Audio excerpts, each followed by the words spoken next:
네, 이번 코너는 마켓 플러스입니다. 시장의 큰 흐름에서 나에게 도움이 되는 핵심을 좀 찾는 건데요. 시장에 대해서 좀 먼저 분석을 하고 그다음에 종목에 대해서 분석을 하겠습니다. 네, 마켓 플러스. 오늘은 저희 빅샷 패밀리 중에 한 분인 윤주호 엄브렐라 리서치 대표와 함께 하겠습니다. 네, 빅샷 패밀리라고 말씀드렸는데 뭐 마음에 안 드시나요? 마음에 듭니다. 아, 마음에 드시나요? 네. 자, 금리 발표가 얼마 안 남았고, 자, 그다음에 FOMC 뭐 어떻게 보세요 전체적으로? 일단 금리가 모든 자산의 가장 우선적으로 저희가 봐야 되는 지표이기 때문에 중요한 사항은 맞습니다. 근데 이제 지금 상황에서는 이제 어떻게 보면 주식 비중보다는 이제 포트폴리오 전략이 조금 더 중요하다고 좀 생각을 좀 하고 있습니다. 그렇게 보는 이유는 일단 금리 관련된 충격은 저희가 3월 달에 이미 좀 겪었거든요. 그리고 FOMC 관련된 어떤 테이퍼링 얘기는 한 달 전부터 연준 의원들이 계속 얘기를 했습니다. 그래서 2013년도에 어떤 테이퍼링과의 좀 다른 국면이라고 저는 생각을 좀 하고 있어서 어느 정도 반영이 된 게 아니냐 이렇게 생각을 좀 하고 있고, 그다음에 가장 시장에서 중요시 여기는 이제 금리 인상의 기준은 이미 그 시청자분들도 알고 계신 것처럼 소비자 물가 지수인데, 여기에 또 연동되는 여러 가지 에너지, 중고차, 주거 비용 중에 중고차 지수가 많이 두 달 동안 연속으로 올랐죠. 근데 이거는 이제 반도체 수급 이슈가 해결되면서 어느 정도 빠질 거라고 보면서 시장에서도 어느 정도 소비자 물가 지수가 급등했음에도 불구하고 일시적인 거가 아니냐라는 생각이 들면서 어느 정도 안도를 하고 있다라고 보시면 될 것 같습니다. 네, 어저께 미국 시장이 조금 조정이 있었지만 그 조정을 보고도 이것은 뭐 대단하게 심각한 조정이 아니다 우리가 느꼈습니다. 네. 그다음에 FOMC가 이제 몇 시간 있으면 새벽에 우리한테 FOMC 연준에서 어떤 얘기를 할지 좀 기대가 되는데요. 코스피가 아주 조금씩 올라가고 있고요. 그다음에 코스닥은 이제 1000포인트를 돌파했다가 그 부근에서 움직이고 있습니다. 그런데 제가 이제 그 프로그램 초반에 이렇게 말씀을 드렸어요. 근데 우리 윤주호 엄브렐라 리서치 대표께서는 동의하시면 동의한다고 말씀해 주시고, 네. 뭐 아니면 아니라고 하셔도 됩니다. 사람마다 생각은 다 틀린 거니까, 다른 거니까. 저는 이렇게 얘기했어요. 뭐라고 얘기했냐면, 시장이 폭발적으로 지금 지수가 올라갈 수 있는 여지가 있느냐. 그렇다고 빠지는 건 아니다. 그렇기 때문에 버텀업, 소위 말해서 중소형 중에서도 성장주 중에서도 좋은 것들을 고르는 게 낫지. 뭐 예를 들어서 뭐 삼성전자 같은 것을 끼고 이게 지금 지수가 3,800이 갈 거니까 그것을 한번 기대해 보자라는 것은 조금 알파를 추구하는 데 있어서는 조금 뭐 적합한 방법이 아닐 수 있다라는 컨셉으로 말씀드렸는데, 네. 우리 대표님께서는 어떻게 생각하세요? 저도 그 말씀에 동의를 좀 하는 편이고요. 네. 제 주변의 투자자나 아니면 제가 고객으로 하고 있는 분들 얘기 들어보면 네.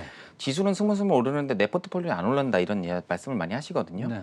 그래서 가장 많이 이제 개인 투자분 입장에서 가장 안전한 투자처인 어떻게 보면 삼성전자, 현대차를 지금 사서 과연 여기서 지수 베팅을 할 수 있을까? 그래서 이제 흔히 말하는 이제 저희가 베타 플레이, 그러니까 네. 지수의 상승을 먹는 그런 플레이보다는 네. 방금 말씀하신 알파 플레이, 개별 종목 플레이가 될 가능성이 굉장히 높습니다. 알겠습니다. 네. 그러면은 좀 가슴이 우리 시청자 여러분들께서 이제 현대차 가지고 계신 분들도 있고요. 네. 그다음에 삼성전자 가지고 계신 분들도 있는데 뭐 그 종목 가지고 있으면 안전하긴 하지 않습니까? 네, 네. 그래도 이제 뭐 투자자의 성향이긴 하죠. 네. 그런데 혹시 대형주에서 좀 벗어나고 싶다라는 분들, 네. 그런 분들한테는 어떤 조언이 있으십니까? 일단은 그 어떤 대형주 투자의 전략에 대해서 시장의 변화를 다 맞추긴 좀 어렵습니다. 그래서 최근에 보면은 매주 스타일이 바뀌거든요. 어쩔 때는 엔터주 갔다가 이번 주에는 텍트주 갔다가 이렇게 왔다 갔다 하는 그런 플레이가 계속되고 있는데, 사실은 그 매매 자신 없으신 개인 투자분들은 삼성전자, 현대차를 가지고 계신 게 더 낫습니다. 다만 이제 지금 가지고 있는데 힘든데 어떻게 할까라고 물어봤을 때 이제 시장에서는 삼성전자보다는 아무래도 현대차의 펀더멘탈에 조금 더 선호하는 편이라고 보시면 좀 될 것 같고요. 그렇게 보는 이유는 오늘도 방금 그러니까 중국 스마트폰 데이터가 나왔는데 5월달 데이터가 굉장히 안 좋게 나왔습니다. 그래서 1분기 때 스마트폰을 좀 수요가 땡겨주면서 2분기 때 오히려 스마트폰이 가장 안 좋은. 그래서 사실 2분기 실적이 나왔을 때 삼성전자 실적도 스마트폰 쪽에 영향이 있을 거라고 보고 있고, 어떻게 보면 지금 가장 최악이기 때문에 주가가 지금 여기에 머물러 있다라고 생각을 하시면 될 것 같고요. 현대차 역시 굉장히 내용이 좋았죠. 2011년도 이후로 미국 시장 점유율 11%까지 올라간 거는 거의 역대 처음이었는데 다만 그 내용을 좀 보셔야 되는 게 미국 자동차가 이제 생산이 잘 되면서 고 MS를 뺏어온 게 있습니다.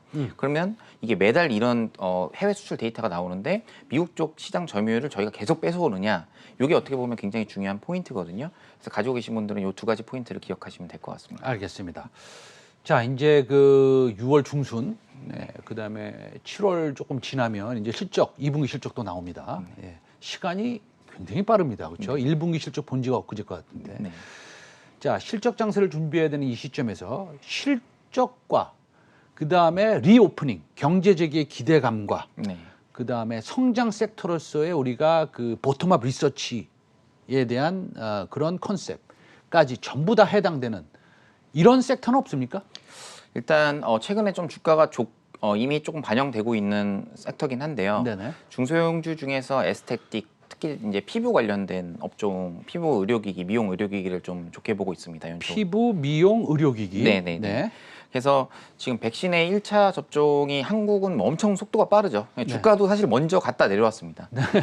그래서 제가 한 달 전에 나와서 말씀드렸던 그런 아이디어들이 거의 1, 2주면 그냥 반영되고 거의 지금 약간 접는 분위기거든요. 네. 약간 미국은 이제 리오프닝 했는데 한국은 거의 뭐 리오프닝이 끝난 주가를 지금 보여주고 있는데 네. 어찌됐든 간에 여기서 정상적인 활동을 한국이 함에도 불구하고 작년에 코로나 찬걸로 그다음 코로나19 찬걸로 굉장히 영향을 많이 받았던 업종이 한 두 가지 정도가 있는데 방금 제가 말씀드린 에스테틱 피부 미용 의료기기 아마 피부과 가시는 분들은 이해를 하실 겁니다. 왜냐면 의사분들이 얼굴을 직접 해야 되거든요. 그다음에 저희가 또 다른 쪽이 이제 덴탈 쪽이죠. 작년에 2분기 때 굉장히 안 좋았습니다. 네네. 근데 이제 덴탈 쪽은 이미 어느 정도 YOY 그로스를 반영을 하면서 주가가 이미 좀 선반영된 경험이 있고 이제 지금은 이제 어떻게 보면 에스테틱 피부용 의료기기 쪽으로 이제 성장 모멘텀이 지금 좀 진행되고 있다라고 보시면 될 것 같습니다. 알겠습니다. 지금 그 피부용 의료기기는 주변에서도 얘기를 많이 하는 것 같아요. 네. 그런데 자, 그 중에서도 그 탑픽을 준비해 오셨을 텐데 먼저 어떤 종목인지 먼저 들어보겠습니다. 네, 일단 제이시스 메디칼이라는 종목이고요. 네. 사실 바닥에서 조금 올라왔기 때문에 네. 지금 당장 주식을 꼭 사야 된다 이런다기보다는 네. 일단 2분기까지는 실적 모멘텀이 확실합니다. 왜냐하면 작년 연간 매출액이 500억인데 네. 작년 2분기 때 그러면 저희가 이제 500억을 사로 나누면 100억이 넘게 나와야 되거든요, 분기에. 그렇죠. 작년 2분기가 실적이 매출액이 90억밖에 안 나왔습니다. 네. 결국 제이시스 메디칼과 이제 흔히 비교를 하시는 이제 클래시스랑은 조금 다른 스토리가 있는데요. 네네. 제이시스 메디칼 같은 경우에는 1분기 실적에도 마찬가지로 전체 매출의 90%가 해외 수출입니다. 그래서 1분기 때 실적이 굉장히 YOY로 그로스가 잘 나왔고 작년 대비 수출액이 158억이 나오면서 1분기 때 YOY로 68% 정도 성장을 했습니다. 그래서 2분기까지도 이런 실적 성장은 영향이 계속 될 거라고 저는 보고 있습니다. 알겠습니다. 그러니까 간단하게 말씀드리면 그 2분기의 실적 성장이 제일 강한 종목들을 지금 고르라면 네. 아마도 뭐 다른 섹터 중에서도 뭐 있겠지만 클래리스, 네, 제이시스 메디칼 네. 이런 것들이 뭐 확실하다는 거죠. 맞습니다. 네. 그 이렇게 피부 미용 기기들 보면은 저는 제이시스 메디칼 지금 숫자가 잘 생각이 안 나서 그러는데 네. 클래리스 같은 경우에는 영업이익률이 뭐 53%인가요? 네, 네. 그게 50%가 넘어가는 네네. 것 같은데 네네네. 이렇게 마진이 왜 이렇게 높습니까? 일단은 제이시스 메디칼 네. 기준으로 말씀을 좀 드리면은 네네. 이제 한국에서 의료기기의 강점은 이제 이런 어떤 피부 미용 관련된 거에 가장 저희가 주안점을 봐야 될 거는 네. 글로벌로 한국이 피부가 또 1등입니다. 한국 사람처럼 피부로 관리를 잘하고 피부가 좋은 사람이 별로 없는데 네. 일단 중요한 거는 저희가 사이노시오라는 어떤 파트너를 잡았다는 의미가 있죠. 예, 왜냐하면 사이노시오는 글로벌 브랜드를 가진 그런 업체고 이 업체한테 저희가 이제 ODM으로 제품을 납품하게 됩니다. 그래서 저희가 이제 다른 그 비만 관리 치료긴 합니다만 네. 리메드나 이런 것들도 작년에 이제 해외 쪽으로 수출하면서 굉장히 주가가 많이 쪘던 경험이 있는데 이 회사 같은 경우에는 지금 사이노시어가 작년에 굉장히 그 매출액을 이루지 못했습니다. 코로나 때문에. 네네. 그래서 올해 이제 굉장히 드라이브를 많이 걸고 있거든요. 그래서 근데 이제 실적이 그 개선되고 사이노시오 말씀하셨잖아요. 그 네. 제이시스 메디칼이 납품하는 회사. 네. 그러니까 사이노시오가 이렇게 얘기하면 어떻습니까? 사이노초가 그럼 피부 미용계의 뭐 예를 들어 삼성전자고 네. 그리고 JCC 메디칼은 그 반도체 소부장 회사 중에서 훌륭한 회사다. 뭐 이 정도 컨셉입니까? 아, 예, 그렇게 보시면 될 것 같습니다. 아, 네. 사이노초가 어떤 회사입니까? 사이노션은 일단은 글로벌로 이제 의료기기 에스테틱 제품을 팔고 있는 회사고요. 네. 뭐 여러분들 인스타그램을 다 하시기 때문에 인스타에 영어로 이제 사이노쇼를 보시면은 네. 거기에 이제 RF라는 장비를 지금 하고 있습니다. 그래서 피부과 관련된 이제 고주파 치료기라고 보시면 될 것 같은데 사실은 이러한 의료기기 업체들이 중요한 게 어떤 기술력이 뭐 다른 사람보다 뛰어나다 이런 것도 물론 저희가 비교 대상이 될 수 있겠지만 중요한 게 파트너십이거든요. 그래서 해외 수출 같은 경우에는 어떤 이 업체한테 저희가 납품을 하면 예를 들어서 2천만 원에 납품을 하면 이 업체는 이제 1억 원에 이제 소비자가로 파는 그런 브랜드만 가지고서도 중간에 GP 마진을 80% 가져가는데 아하. 저희는 2천만 원을 납품했는데도 불구하고 GP 마진이 60%가 넘는 이런 중요한 실적 성장을 보이고 있다라는 게 포인트라고 보시면 될 것 같습니다. 그 JCC 메디칼 말고요. 네. 이제 비슷한 회사인 클라리스를 보면 제가 왜 클라리스 얘기를 하냐면 네. JCC 메디칼은 어떤지 한번 여쭤보는 겁니다. 네. 클라리스는 그 소모품 매출 비중이 50%에 가깝더라고요. 네, 네, 네. 그러니까 굉장히 안정적이죠. 네. 그 JCC 메디칼은 어떻습니까? JCC 메디칼도 이제 제품이 깔리기 시작하면서 사실 작년에 실적이 굉장히 좋았던 구간이 작년 3분기부터 일본 쪽 하이프가 나가면서 이제 매출액이 잘 나가기 시작했거든요. 그러니까 일본 쪽 같은 경우는 특이한 점이 의사가 꼭 시술을 안 해도 됩니다.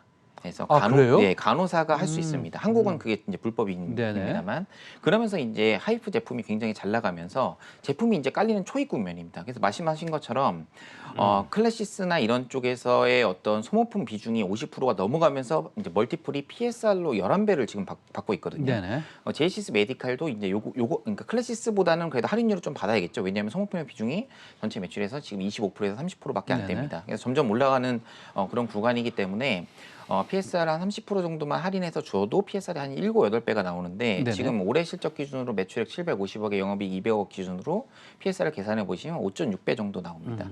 그래서 아직까지는 성장 여력이 좀 있다라고 보시면 될 것 같습니다. 지금 JCC 메디칼이나 네. 아니면 클라시스나 이런 것들을 2분기, 3분기 실적을 보고 조금 매수하고 싶다라고 생각을 하고 시는 우리 시청자 여러분들께 뭐라고 얘기하시겠습니까?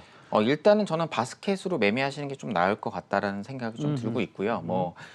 연초 대비해서는 JCC 메디칼이 이제 수익률을 말씀드리면 연초 대비 한 36% 올랐고요. 클래시스가 연초 대비 10% 올랐습니다. 네네. 그래서 이제 좀 덜 오른 걸 좀 원하시는 분들은 클래시스를 보시면 될 것 같고 나는 많이 올랐지만 나는 해외 수출 모멘텀에 더 관심을 갖고 싶다.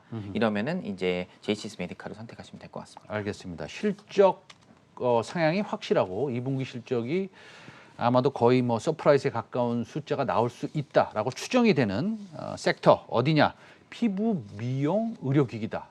회사들은 대표적인 회사는 JCC 메디칼 소개해 주셨고 또 클래시스에 대해서 우리가 언급을 했습니다. 오늘 섹터가 굉장히 상당히 재밌는 것 같아요. 지금까지 그 윤주호 엄브레라 리서치 대표였습니다. 오늘 말씀 잘 들었습니다. 감사합니다. 네.